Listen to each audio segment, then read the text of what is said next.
요한복음에서 그려진 예수 그리스도의 순환기는 그분께서 하늘로 올라가는 길을 만들고 그 영광을 누리시는 이야기입니다. 씨앗이 땅에서 썩어 없어지는 것을 보고 우리는 씨앗이 죽었다고 말하는 것이 아니라 새 생명의 싹이 텄다고 말하듯이 예수님의 순환과 죽음은 끝이 아니라 시작이며 패배가 아니라 승리이며 땅속으로 내려가는 것이 아니라 하늘로 올라가는 것입니다. 이 오묘한 십자가의 여정에 동행하시기 바랍니다.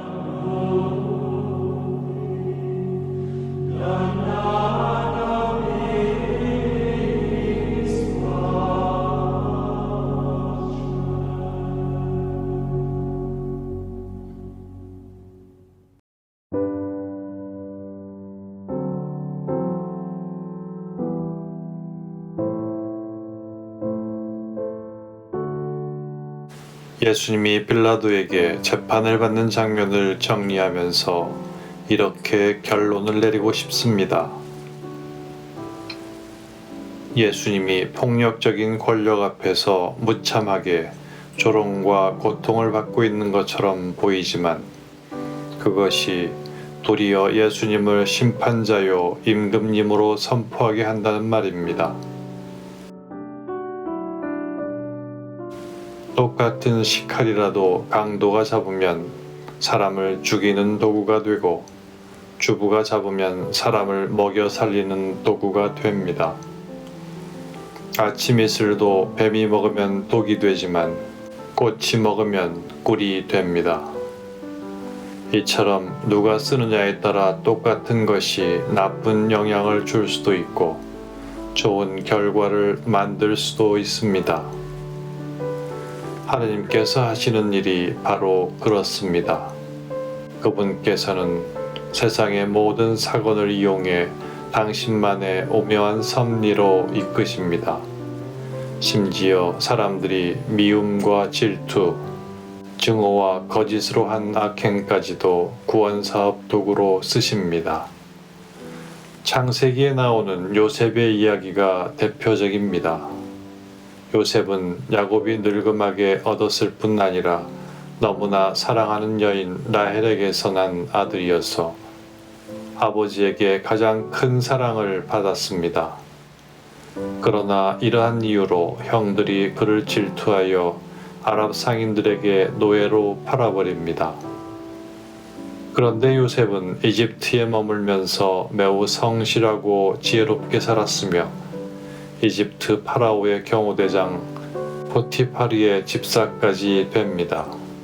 그렇지만 포티파르의 아내가 유혹하게 되어 이 일을 계기로 아무런 죄가 없던 요셉은 억울하게 옥에 갇힙니다. 그러나 그는 시련 속에서도 파라오의 꿈을 해몽할 수 있게 되어 이집트의 2인자로 급부상합니다. 이후 요셉은 팔레스티나의 기근으로 자신의 형제들이 식량을 구하기 위해 이집트로 오는 사건을 통하여 하느님께서 분명한 목적을 위하여 자신을 이집트로 보내셨음을 깨닫게 됩니다. 이러한 깨달음 속에서 요셉은 형제들과 화해를 이루게 되었고 히브리인들은 요셉으로 인해 이집트에서 인정받아 동쪽 고센 땅을 얻어 정착하게 됩니다.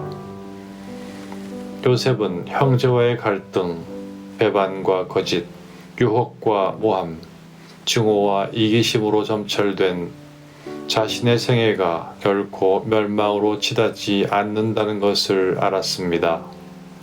마치 진흙탕 속에서 아름다운 연꽃이 피어나듯 이 모든 사건이 선으로 바뀌게 될 것임을 믿은 것입니다.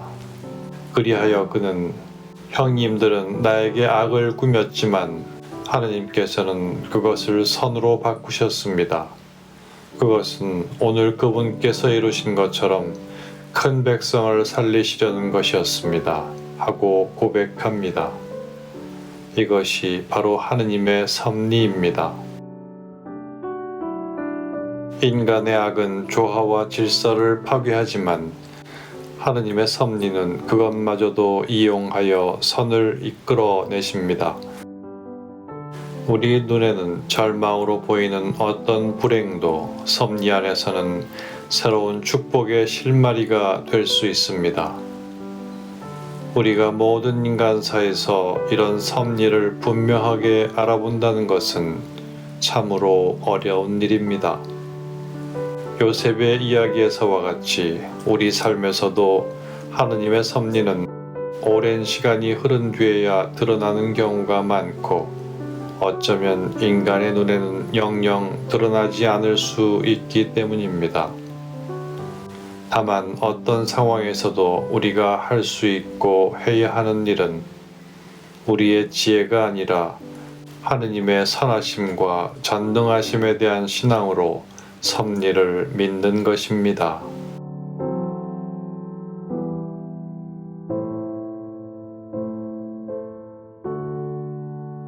제 삶을 주관하시는 하느님, 지난 날을 돌아보면 좋은 일도 많았지만 힘든 적도 있었습니다. 그러나 그런 힘든 과정이 있었기에 저는 성장할 수 있었습니다. 그렇습니다, 주님. 당신께서는 좋은 일만이 아니라 힘든 일을 통해서도 제게 은총을 주십니다. 앞으로 살아갈 날들에도 좋은 일만이 아니라 힘든 일이 있겠지요. 주님, 제 삶에 좋은 일이 있을 때 당신께 겸손되이 감사할 수 있게 하시고 힘든 일이 있을 때는 그것을 잘 견뎌 당신의 더 큰 섭리를 희망하게 하소서.